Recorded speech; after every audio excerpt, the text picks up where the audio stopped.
Read anyone like a pro through Freud's eyes. What if you could look at someone and know what they're hiding, what they're ashamed of, what they long for, what they fear? Not because you're psychic, but because you finally understand the language that no one speaks, yet everyone uses.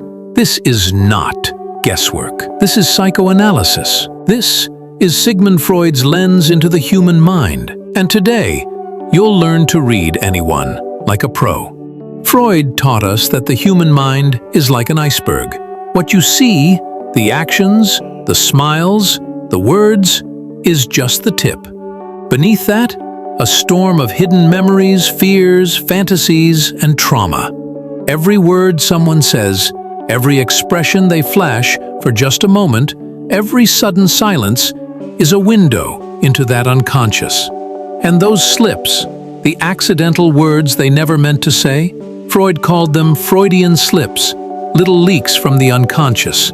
They're not accidents, they're confessions. You just need to listen differently.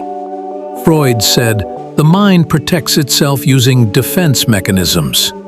They're not lies, they're survival tools.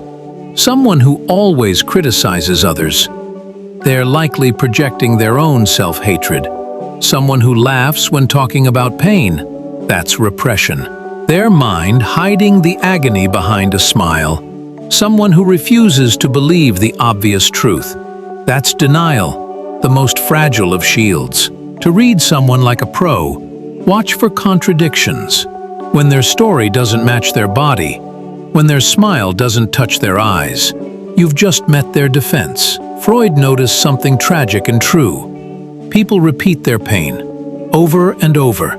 They pick the same partners. They fight the same battles.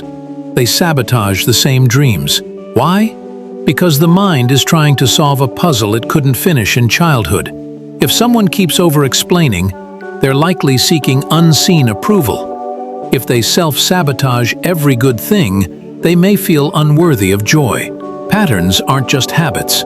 They're memories acting themselves out. Want to understand someone deeply? Ask, what do they repeat? And what pain are they trying to finally get right?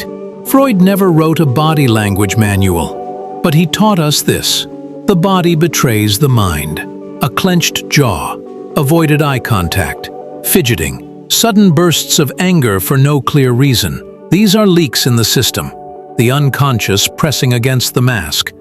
He called it the return of the repressed. Want to read someone like Freud would? Stop listening. Start watching what they can't control. The sigh when they speak of a certain name.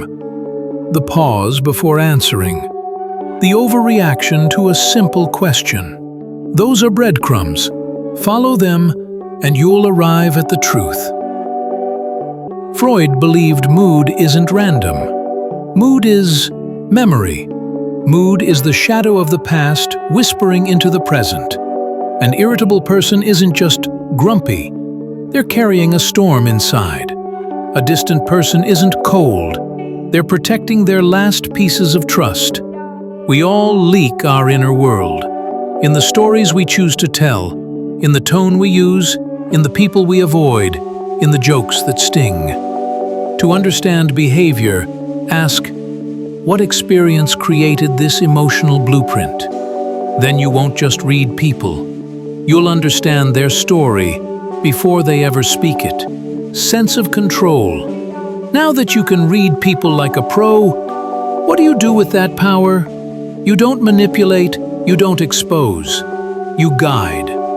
When someone overreacts, see the pain, not the volume. When someone shuts down, offer space, not judgment.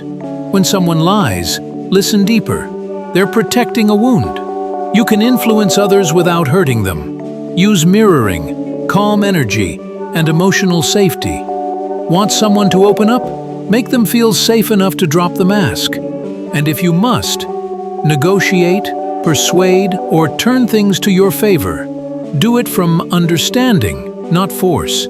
Because when people feel seen, they stop resisting, they start trusting, and trust gets things done. Finale, the human code. Freud didn't give us shortcuts. He gave us the code to understanding pain, the key to reading masks, the courage to dive deeper than the surface. And now, you have that power too. So the next time you're in a room, watch, not just with your eyes, but with Freud's eyes. Because every person is telling you their story. Not through words, but through slips, masks, moods, and mirrors. And once you see it, you'll never be fooled again. If this awakened something in you, subscribe for more deep psychology, soul decoding, and behavioral mastery. Your mind is the most powerful tool you've been ignoring. Tell us in the comments, what's the one behavior you now see differently?